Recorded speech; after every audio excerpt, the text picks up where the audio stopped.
Así nomás es. Comenzamos País ADN con Rodrigo de la Riva y Sebastián Sichel. Presentaciones formales de la señora Isabel Tolosa, conductora de este programa. Sebastián Sichel, abogado, académico y director del Centro de Innovación Gabriela Mistral, profesor de Derecho Constitucional, ex candidato presidencial. ¿Qué más podemos decir? Todo lo que se nos ocurra decir de Sebastián Sichel. Me estoy leyendo tu libro, Sebastián Sichel, así que sé muchas cosas que no sabía. Rodrigo de la Riva, sociólogo, socio director de Activa Research. Le gusta la bicicleta de montaña, me encanta, y buen cocinero. Eso me gusta a mí así. Bienvenidos a los dos, gracias por estar aquí. En este panel habitualmente está Emilia Ríos, la alcaldesa de Ñuñoa, pero justamente por el tema de inicio de clase están las actividades que corresponden, así que se excusó de venir, pero se sumará las próximas semanas. Listo, Aldo. Sebastián, Rodrigo, quiero comenzar con lo que aconteció este fin de semana, la gira del presidente Boric por España, fundamentalmente su primera estación, y esta propuesta que resultó tan polémica de cara a la conmemoración de los 50 años del golpe de Estado y que ya inició debate y que fue rechazado básicamente por la gente de derecha. ¿Qué te pareció, Sebastián, la propuesta y la reacción que ha provocado? A ver, primero, parto por la propuesta. Creo que a esta altura, en el siglo XXI, no querer firmar una carta que condena los golpes de Estado y protege los derechos humanos es como decimonónico. O mantiene alguna derecha en las cavernas, lo digo abiertamente, como lo dijo Vargas Llosa. Yo creo que al final la frivolarización y la polarización de la política hace que caigamos en torpezas como esta. Lo digo abiertamente respecto a Chile Vamos, para no sacarle el poto a la jeringa como se en Chile. No, creo que es un error. Creo que a esta altura hay mínimos democráticos que deberíamos tener consensos y acuerdos globales que tienen que ver con esto, independiente de la postura o posición que tengamos con el gobierno de turno. Evidentemente yo soy un opositor al gobierno de Boric, creo que ha hecho un pésimo gobierno, no voy a entrar en eso, pero esto no significa que él sea jefe de Estado y que no tengamos que alguna vez cerrar este duelo o este capítulo diciendo que los golpes de Estado son malos y que no tienen que ocurrir en una democracia y que la violación de los derechos humanos es condenable y que eso debería ser un mínimo democrático básico. Y creo que empezar a debatir respecto a si lo propuso Boric, Juan Pérez o Rodrigo de la Riva, la firma de este documento es tan torpe porque le quita el sustento a lo que debería ser hoy día un mínimo democrático común. Yo creo que es eso. Tengo críticas más profundas respecto a la gira. Yo creo que la tontera de Baltasar Garzón fue un gustito que emporca la conversación, pero voy a desacoplarlo para no hacer empates, ¿cachai? Yo creo que esta declaración la hizo antes y la tontera de Garzón fue después y no hay que unirlas porque nos quita el debate. Me encantaría mirar una centroderecha chilena más parecida a lo que pasó en Uruguay, con el valor que la uruguaya nunca apoyó la dictadura, yo creo que eso es, pero creo que hemos retrocedido 100 pasos del cómplice pasivo de Piñera a la centroderecha, o a esta centroderecha que, punzada por republicanos, fanatizada por los termocéfalos más de ultraderecha, le ha hecho perder el sentido común en cosas tan básicas como esta. Yo no quiero más dictadura en la historia de mi país. De izquierdas, de derechas, moradas, verdes, rojas, me da lo mismo, y ni creo que los golpes de Estado sean nunca útiles para resolver los problemas de la democracia, y creo que ese debería ser un acuerdo mínimo en la democracia actual. Rodrigo Larriba. A mí me pareció no más que un afán por contravenir todo lo que el presidente plantea, primeramente, desde el punto de vista de la oposición. Como bien dijo Sebastián, o sea, ¿cómo podemos negarnos, cualquiera de nosotros, ciudadanos y ciudadanas de este país, a buscar un punto de encuentro condenando un golpe de Estado, un quiebre de la democracia, un quiebre violento de la democracia y con todas las consecuencias que ha significado para la historia de nuestro país, sin siquiera poder sentarse a analizar, a entender cuál es la propuesta del presidente, porque el presidente efectivamente manda este mensaje desde un medio en España, sin previa conversación, sin previo acuerdo. Bueno, es el presidente, el ejecutivo, y tiene el derecho, ¿no es cierto?, de proponer iniciativas. Y la mandó desde el otro lado del charco, pero finalmente llega acá y sería bastante loable que los distintos actores políticos tomasen esa propuesta como una instancia para fijar una fecha próxima, cercana, en la cual sentarse a conversar y entender cuáles serían los términos de esa declaración. Se entiende que el fin es condenar todo acto de violación de derechos humanos, condenar el golpe con todas sus letras, pero pareciera ser que este rechazo, y no pareciera ser, sino que se lee directamente, que muchos actores de la oposición, la nominación de dictadura o la nominación de golpe de Estado todavía les parece cuestionable, ¿no? siguen argumentando de que es una consecuencia esperada de las acciones pasadas de los distintos actores políticos previos a 1973, pero hay un hecho concreto que fue un acto violento, cívico-militar, de ruptura de nuestro estatus democrático y que nos costó 17 años recuperar. Yo tengo harto análisis para hacer y para hacerles preguntas. La verdad, estuve como escuchando y leyendo todo lo que pasó el fin de semana en los medios españoles también. Hay hartas análisis. Quiero partir por uno. ¿Qué les parece que haya hecho como este discurso desde España hacia Chile? A veces nosotros criticamos las comunicaciones, bueno, la mayoría de las veces criticamos las comunicaciones del gobierno y aquí no estamos de acuerdo en cómo se han hecho las cosas comunicacionales. En general, un panel que siempre hemos hablado de eso, pero ¿les parece que estuvo bien partir? De alguna manera yo siento que esto da inicio a la conmemoración de los 50 años, oficialmente. No sé, ¿qué les parece que lo haya hecho en España? Mira, yo por eso quería hacer las críticas primero, porque quería ser súper nítido en el hecho. Yo creo que de donde lo haya hecho, cómo lo haya hecho y cómo lo haya dicho, aquí uno no le tiene que temblar el carácter para decir que las dictaduras son malas. Yo creo que la derecha ahí comete un error grave. Cuando en fondo condiciona en quién lo dijo, cómo lo dijo, en vez de decir rápidamente nosotros siempre vamos a condenar las dictaduras. Yo creo que eso es la esencia de la conversación. Después lo que pasa un poco con el presidente, que creo que en general trivializa este debate.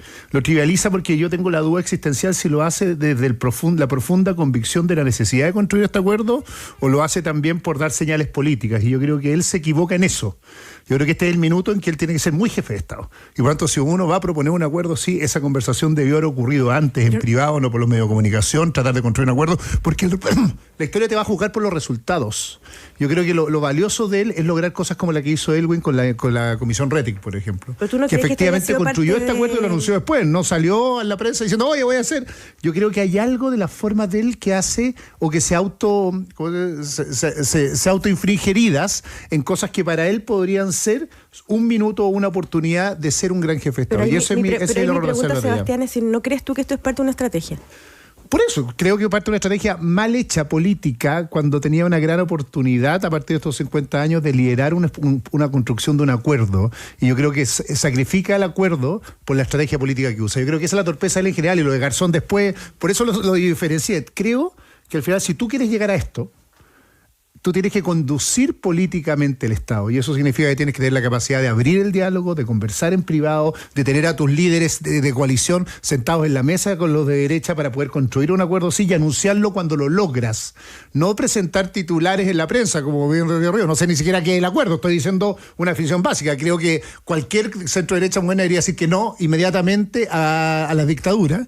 Pero creo que él se farreó la oportunidad por no hacerlo bien.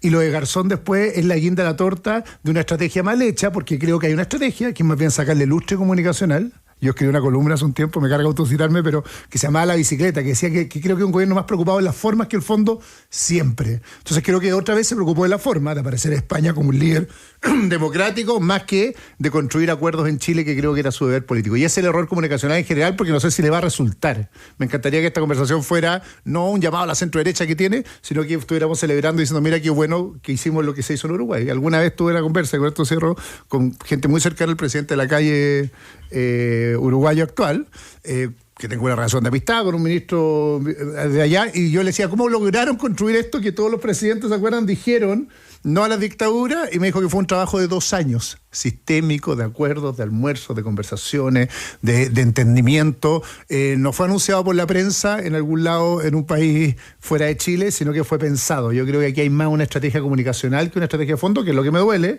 de lo que quería ser básico. ¿Rodrigo? No, estaba pensando que quizás tiene razón Sebastián, que efectivamente antes de hacer anuncios previamente hay que conversarlo con los actores involucrados, ¿no? Ese es como el escenario ideal, ¿no? Y poder llegar a un preacuerdo o delinear algún camino de acuerdo, ¿no?, en torno a esta propuesta, que es firmar este acuerdo nacional para condenar el golpe de Estado y la violación de derechos humanos en el país. Pero me cabe muchísima duda si realmente pudiera haber existido efectivamente el espacio para poder llegar a ese acuerdo previo en el marco de una acusación constitucional hacia el ministro de Educación, donde hay una oposición en bloque, salvo Evópoli. que estaba por acusar constitucionalmente al presidente, donde uno de los partidos que forman parte de la coalición de gobierno impugna al encargado, al responsable, coordinador de la conmemoración de los 50 años del golpe, que es Patricio Fernández. Creo que no estaba el horno para bollos, ¿no? En definitiva, no tenías a los actores políticos que tenían que estar ahí para poder configurar un acuerdo previo en condiciones de entrar en un diálogo. Las últimas 2 semanas en este país, y bueno, ya hace más de 2 semanas, pero las últimas en particular han estado bastante crispadas y pareciera ser que no se da el espacio. Una forma de mirarlo es que una estrategia comunicacional, pero otra forma de mirarlo es también pensando en que es la oportunidad que tiene el presidente de poner un tema sobre la mesa interpelando a los distintos actores, y la conversación vendrá después. Tú puedes, por el otro lado, siendo un actor político relevante, tomar esa propuesta como una invitación y dar cuenta de, ok, perfecto, pero sentémonos a conversar, o bien rechazarla de plano, como fue lo que vimos ayer con los distintos actores de la derecha, centro derecha y extrema derecha particularmente. Perdona Aldo, hay una sensación de que busco apoyo, de que yo fíjate que tengo una percepción de que acá, si lo hace acá en Chile, no hubiese sido más difícil todavía llegar a instalar. Porque lo que yo siento que logra el presidente, no sé si están de acuerdo conmigo, es que instala estos mínimos comunes, Sebastián, que hasta la semana pasada no estábamos de acuerdo a raíz de lo de Patricio Fernández.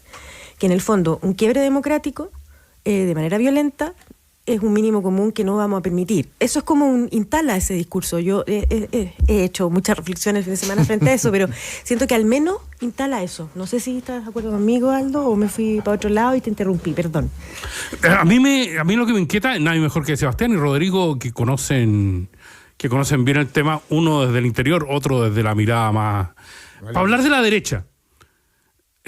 Sebastián, la semana pasada en Renovación Nacional hicieron un cuadro sangriento y trágico de lo que es Chile Vamos en estos momentos, diciendo que Evópolis les había clavado una puñalada en el pecho después de la acusación constitucional contra el ministro Ávila.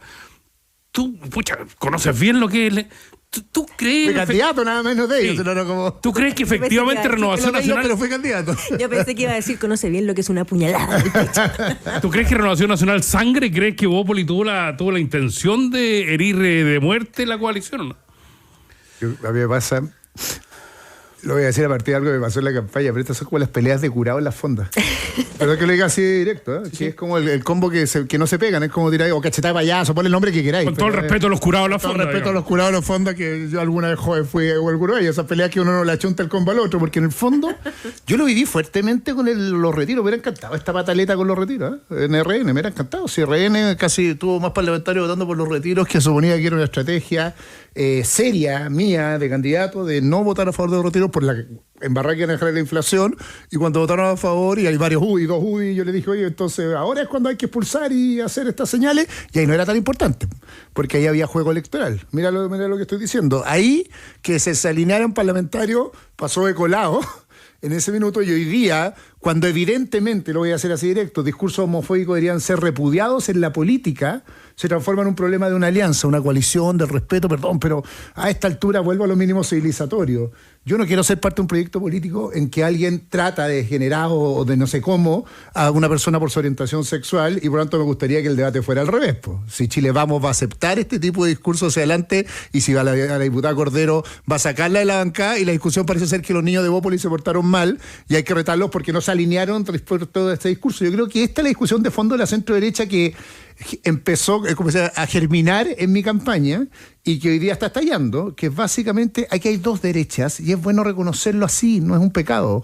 Una que le encantaría ser republicano y por lo tanto le encantaría esta disciplina casi como de la estrategia del derrocamiento del gobierno por oración, acusaciones constitucionales permanentes, discursos homofóbicos si es necesario para ofender al que está al frente, ataque o anticomunismo exacerbado, y otras que espero representar yo, más bien que creen que al revés, que lo que tú tienes que defender es el valor de la defensa del mercado, de la defensa de los valores de la libertad, de la tolerancia al otro, que también hay un discurso, creo yo, por lo menos desde mi mirada del centro, que defiende una mirada de la forma en que se tiene que hacer el país que es distinto a los otros dos extremos.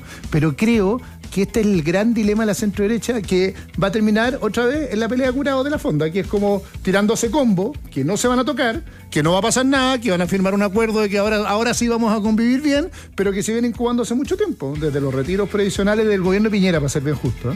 Incluso yo diría de la creación de cómplices pasivos, y que se ha ido incubando, que Kast ha capitalizado en un tercio, ojo con esta seducción total con Kast, en un tercio, que no ha podido pasar ese tercio electoral, que es menos que lo que sacaba Pinochet, pero que están todos seducidos por ese tercio, olvidándose que hay un amplio mundo más allá, en el cual me incluyo, de electores que lo que quieren es otro tipo de centro derecha y que les falta una alternativa, y vamos a ver quién gana.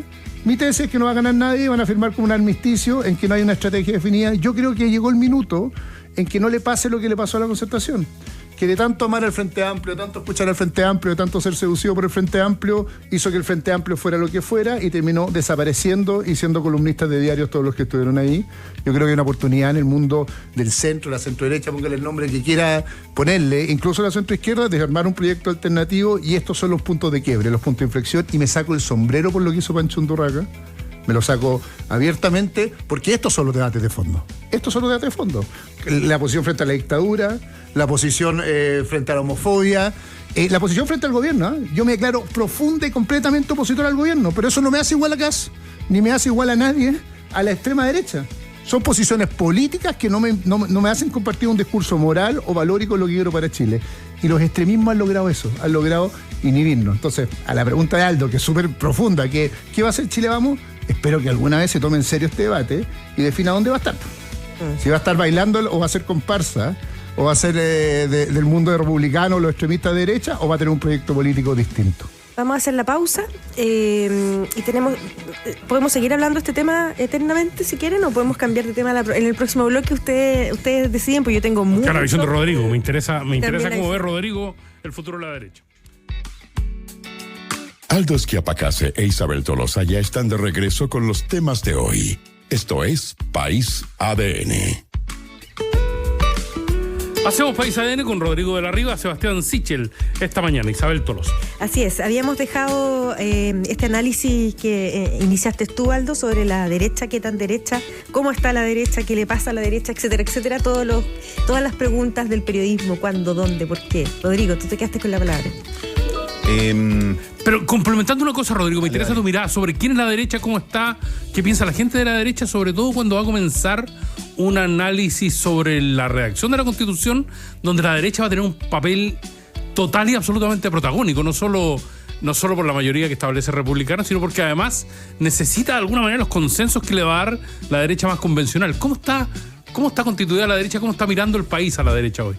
Mira, yo pienso que la derecha en Chile son claramente dos derechas hoy por hoy, ¿no? Hay una que es la derecha democrática, esa derecha que propicia los valores de la democracia, del respeto de la diversidad, de la tolerancia, que está mucho más abierta a los consensos, ¿no?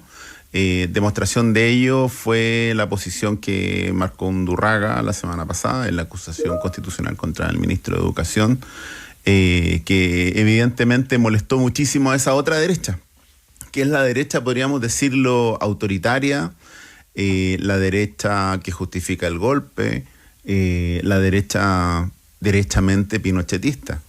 Y que hoy esa derecha, de cara a lo que es el segundo proceso constitucional, está fijando la agenda y está teniendo mayoría en esa agenda. Y esa agenda es una agenda que nos lleva y nos retrotrae a una figura constitucional que es básicamente del siglo XX, donde los valores conservadores se esgrimen y se combinan con una, yo diría, exacerbación del libre mercado, que no es más que el neoliberalismo, ¿no? La derecha toda comparte los principios económicos del neoliberalismo, pero yo creo que lo que marca la diferencia es la agenda valórica, los valores que lo sustentan. Entonces, así como republicanos y Chile Vamos, pero principalmente potenciado por Chile Vamos en la Constitución, que busca establecer la libre elección en salud,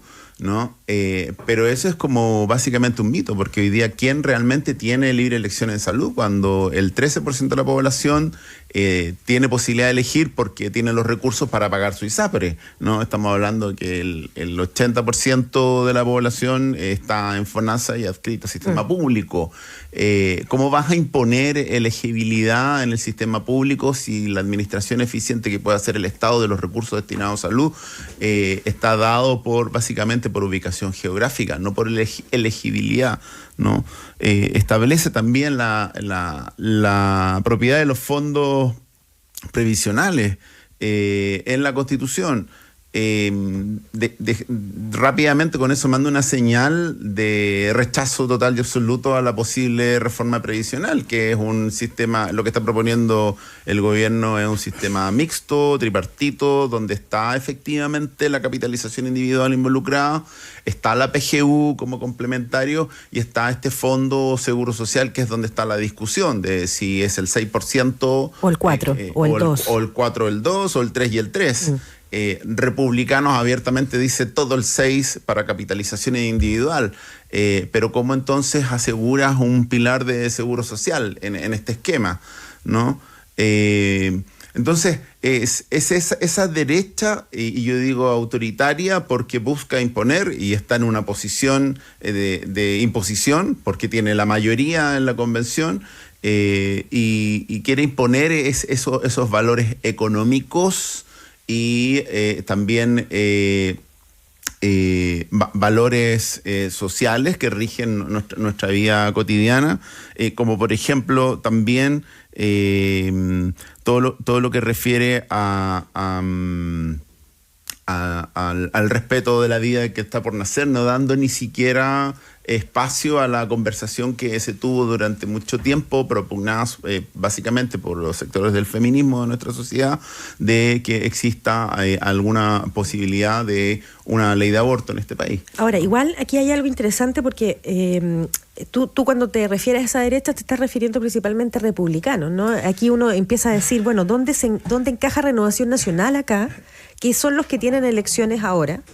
Y que sin duda uno que además es el partido del presidente Piñera, quien habla de los cómplices pasivos, y uno esperaría de que al menos en ese partido hubiese una conversación más abierta sobre el tema del golpe, que es lo que nos lleva a esta conversación.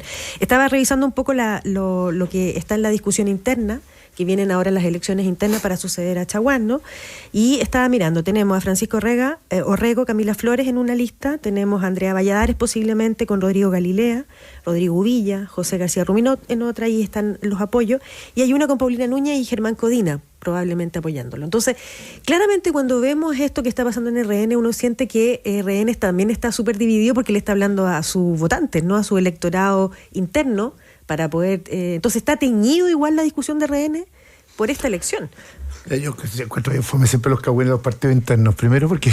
Pero que influye en el discurso hacia afuera. No, yo sé, no se te digo por otra cosa, porque tiendo a pensar primero que sobreinterpretamos a los partidos respecto a lo que interpreta la sociedad en que vivimos. Entonces... A mí pasa con la Renovación, que es bien obvio, yo creo que le va a pasarlo a la ADC si no hace bien las cosas. La ADC era un partido influyente, determinante y trascendental en la política chilena, que fue eje de gobierno mucho tiempo. Y dejó de serlo cuando empezó a bailar en la música de otros. Uno le gustará más que le bailado o menos que otro, pero yo creo que terminó bailando en la música al principio del PS legítimamente, y después terminó ya en la música del Frente Amplio, y un partido intrascendente.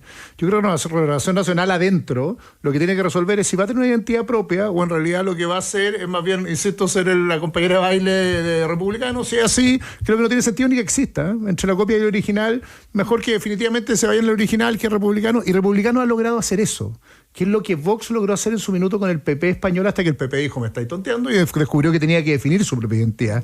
Pero en un minuto lo absorbieron. Y lo que ha hecho inteligentemente Republicano, con mal análisis político, es lograr eso, porque si uno ve lo que ha hecho Republicano es consolidar la votación de la derecha tradicional. Oye, si José Antonio Caz sacó la peor votación que ha sacado un candidato en segunda vuelta de derecha después de Evelyn Matei, para ser justo, y no ganó la elección presidencial, y a mí está llena de gente en Twitter y me dice, tú perdiste, sí, pero también perdió. Me ganó a mí en primera vuelta, pero su votación fue el 29% y no es tanto más lo que sacó Republicano. Le fue muy bien, pero consolidó la votación de derecha. No ha roto, para decirlo de alguna forma, no ha sacado un voto más de lo que ha sacado históricamente a la derecha. Si ese es el objetivo político, perfecto. Quédense en un tercio, dense vuelta los votos que ya tienen, junten a los pinochetistas, más los que creen que nadie más tiene que pensar, y quédense en ese tercio y sean la resistencia de los cambios y sean partidos conservadores que rechazan todo tipo de cambios. Eso es una estrategia. Pero hay un eje que cambia aquí en la votación del rechazo. Claro, yo creo que la votación del rechazo le abre el apetito a todo el mundo. Eso, ¿no? Pero la votación del rechazo, esa es la lógica. La votación del rechazo es mucho más que eso. El punto es que todos están mirando la votación de republicanos como si fuera la votación del rechazo, y no es así. Yo voté rechazo y créeme que no votaría en mi vida por un proyecto como el de republicanos, y así sucesivamente. Imagínate más allá. Sergio Mico votó rechazo, te encuentras a Óscar Guillermo Garretón que votó rechazo. Entonces, perdón, eso no es republicano. Hay alguien que dijo y se paró en la mañana y dijo, esto era mi voto. Y yo creo que están jugando en exceso con esa ocasión. Entonces, a la pregunta de la Isa, que es más de Renovación Nacional, diría, perdón, pero no da. Recién la derecha pudo ser gobierno en Chile cuando tuvo a alguien como Sebastián Piñera, que corrió el cerco de lo posible, con los cómplices pasivos, cuando tuvo la valentía de decir no, que había votado que no, cuando se dio cuenta finalmente que esa derecha sin vocación social, sin entender el problema de la pobreza y la debilidad de clase media, no era gobernabilidad, y hoy día, durante tiempo, destrozaron a ese Sebastián Piñera, esa derecha ultrona, y hoy día se queda con el cascabel y le dice a usted, síganme, o con la flauta, el flautista Hamlet, síganme a mí. Yo creo que es un error profundo y radical. Primero, porque le regala el gobierno a la izquierda, que yo creo que en este caso es una izquierda populista muy mala para gobernar, se lo va a regalar de nuevo, y eso es lo que está leyendo inteligentemente Boric, poniendo estas cuñas entre medio. Y segundo, porque tiene la incapacidad de presentar una alternativa de proyecto político que no solo sea resistirse a los cambios. O sea, a la reflexión de la reforma de pensiones y todo lo demás, perdón, yo no quiero la reforma de pensiones del gobierno, pero tampoco quiero la posición ultrona en que están algunos que el 6% se tiene que ir a capitalización individual y que es la única fórmula. Yo creo que tiene que haber solidaridad del sistema. Nadie va a defender eso, ningún partido de centro-derecha va a tener eso. En el gobierno de Sebastián Piñera, del cual yo era parte, presentaba una reforma que era 3 y 3. ¿Ya no estamos dispuestos a defender eso? Si eso era lo que creíamos en su minuto. Esa es la gran reflexión. Sí. Pero, termino con eso, perdón, porque me apasiono, porque creo que moralmente la derecha está entrampada en esta especie como de flautista Hamlin, que los tiene bailando a su ritmo, como lo hizo en su minuto Revolución Democrática, y yo veía insultos besándole el anillo en el fondo a Jackson y a Boric en su minuto, y hoy día están recién despertando de esa estupidez. La pregunta es si la derecha va a despertar ¿cuándo? ¿Cuando vuelva a gobernar la izquierda? ¿O va a despertar antes y se transforma en un proyecto alternativo de gobierno, dejando fuera a los ultrones, buscando acuerdos con la centroizquierda y teniendo una posibilidad de gobernar? Sí, ahí se me quedó alguien fuera, no menor, que es Carlos Larraín, que está en la lista de Francisco Rego, que no es menor todo esto que estamos hablando. Eterno candidato. Exacto, además, que además genera un poco lo que está hablando Sebastián, que tiene que ver con una derecha más dura, ¿no? Pero ahí, frente a esto que plantea Sebastián, hay una cosa interesante, porque Rodrigo, ahí yo tiendo a pensar de que esta derecha, en el caso de las pensiones, por ejemplo, el gobierno se abrió al 3x3, al menos a discutir. La ministra Jara el fin de semana dijo, hemos cedido mucho, ahora le toca a ustedes ceder. Estamos dispuestos a todo porque nosotros queremos una reforma de pensiones y queremos que les guste a todos. Ya, ok, el 6% parece que no fuimos muy extremos y nadie lo quiere, tampoco somos lesos y vamos a transar, porque mi objetivo es sacar una reforma de pensiones, no puede seguir este sistema como está. No sé si pudieron ver la entrevista en Estado Nacional, que donde ella en el fondo plantea, dice, hemos cedido, les toca a ustedes. Entonces les tira la pelota, pero no hay una respuesta ahí, ¿no? No la hay, y lo que hemos visto, e insisto, a propósito de la recreación del presidente desde España y el inmediato rechazo de la derecha en Chile, tiene que ver con lo mismo, con ese modus operandi de alguna manera contravenir toda propuesta del gobierno, como que si hubiese un afán porque las proposiciones del gobierno no llegaran a ejecutarse. El gobierno requiere hoy por hoy poder concretar todas sus propuestas para poder legitimarse, para poder dar gobernabilidad. Todavía quedan 2 años y medio de gobierno, ¿no? Entonces, ¿cuál es el objetivo de la derecha en ese punto? El objetivo de la derecha en ese punto, a mi juicio, es que hoy por hoy quiere propiciar la alternancia, está pensando en eso, no está pensando en las necesidades de las personas. Y perdón, digo, no sé si toda la derecha, por eso es bueno escindir entre la derecha autoritaria versus la derecha democrática. Le cabe y le compete quizás levantar la voz a la derecha democrática, ¿no? A los Undurraga, ¿no?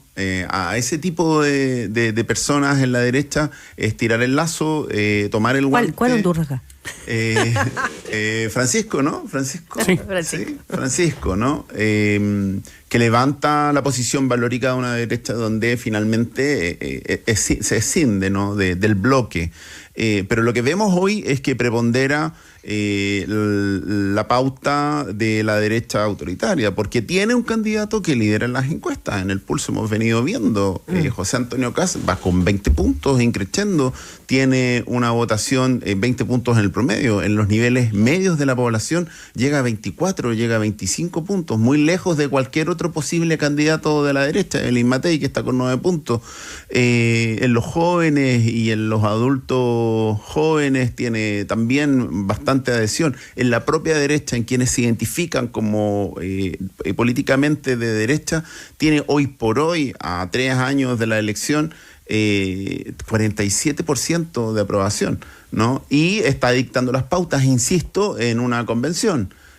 Por lo tanto, esa derecha particularmente yo pienso que no tiene interés alguno en que al gobierno le vaya bien, pero por una razón electoral, dejando de lado a la ciudadanía. Y no sé si la ciudadanía está visualizando eso o haciendo un juicio crítico de esa posición. Al contrario, le llama la atención, le gusta estas lógicas Bukele de poder meter a todo delincuente preso, llenar las cárceles y ojalá restaurar la pena de muerte, por ejemplo, ¿no? Yo diría lo que es el populismo clásico de derecha puesto en escena, ¿no? Y eso es lo que estamos viendo hoy. Ahora, tú hablabas de que la derecha tiene un 29%, ¿no? Esa derecha, un 29% de aprobación. Pero la base de cálculo de esa era otra. La base de votantes de la segunda vuelta presidencial, donde Gabriel Boric gana con 55%, era el 50% del electorado. Hoy día tenemos el 100% en el electorado. Y yo diría que incorporándose el 100% del electorado... Con el voto obligatorio, dices tú, ¿no? Con el voto obligatorio, este escenario no tengo demasiadas esperanzas de que vaya a favorecer a un gobierno más democrático. Me da más la idea que el camino autoritario por el que estamos siguiendo solo se está consolidando. Tres reflexiones rápido, pero la primera, yo no quiero culpar de las culpas al gobierno en esto. Yo la verdad, a ti te eligen para gobernar y tú tienes que construir los acuerdos para las reformas que propusiste. Yo una cosa es hacer la pataleta que no me dan los votos, y otra darte cuenta que eres un gobierno minoría. Yo creo que la historia va a juzgar a este gobierno por si logró hacer sus grandes reformas. La tributaria, la de pensiones, y si salió bien de esta conmemoración de los 50 años. ¿Por qué lo digo? Porque creo que hay una torpeza en el lenguaje del gobierno, como me habría a negociar. Perdón, si usted no tiene nada más que hacer que abrirse a negociar, si usted tiene que construir la reforma, esa es su pega, para eso lo eligieron los chilenos, y yo creo que en el gobierno eso ha pecado harto de soberbia. En el anuncio cuando hizo la reforma tributaria dijo, hay algo de su estrategia comunicacional que ha tenido, más bien ha tendido a tener esta lógica de tirar el tejo pasado, la conmemoración, para ver si después recoge, y no le ha resultado. Y está por verse si le resulta, no solo por la oposición de la derecha, porque eso es una forma de verlo, sino más bien porque creo que su rol de gobierno viene de este pecado original que yo creo del Frente Amplio, de esta superioridad moral, que creen que solo la imposición de que ellos hacen la reforma es lo que necesitan los chilenos, y ha tenido poca capacidad de seducir respecto a que estas reformas son exitosas. Y tiene que ver incluso con los datos hoy día de que la gente quiere más propiedad de fondo individual que tiene que ver con la conmemoración de los 50 años donde se desvaloriza la democracia. Los gobiernos tienen que hacer pedagogía y no lo hacen. Pues si hay un gobierno que presenta una reforma de pensiones que parece que irá a contrapelo lo que quieren los ciudadanos, que presenta una reforma tributaria que parece ir a contrapelo los ciudadanos, uno dirá, bueno, pucha, mal los ciudadanos o mal el gobierno que no tiene la capacidad de gobernar, y convencer a los ciudadanos que lo que está haciendo está bien y convencer a la oposición que lo que está haciendo está bien, porque si no, es fácil, pues tú puedes vivir hundiéndote en el barco como los músicos del Titanic y decir fue todo culpa de la oposición que no me aprobaron y nunca más gobernar, o creer que tenéis que sacar la reforma. Y yo siento que ahí están muy perdidos en la épica, yo digo la ética, Jackson, como en la superioridad moral. Nosotros representamos los intereses del pueblo y los intereses del pueblo son estos y apruébenos, y tú ves las encuestas y están desalineados con lo que quieren los chilenos y no son capaces de mover la encuesta o la opinión pública hacia el lado que ellos quieren, ni mover la oposición para construir la reforma. Entonces es un pésimo gobierno en ese sentido, porque se está gastando el segundo año y hasta ahora avanza 0 centímetros en lo que eran sus reformas principales hacia adelante. Voy a hacer un homenaje al expresidente Frey en su minuto, que tampoco tenía un parlamento de mayoría, que tenía una derecha bastante, bueno, bien parecida a esta derecha que estamos hablando, Frey hijo.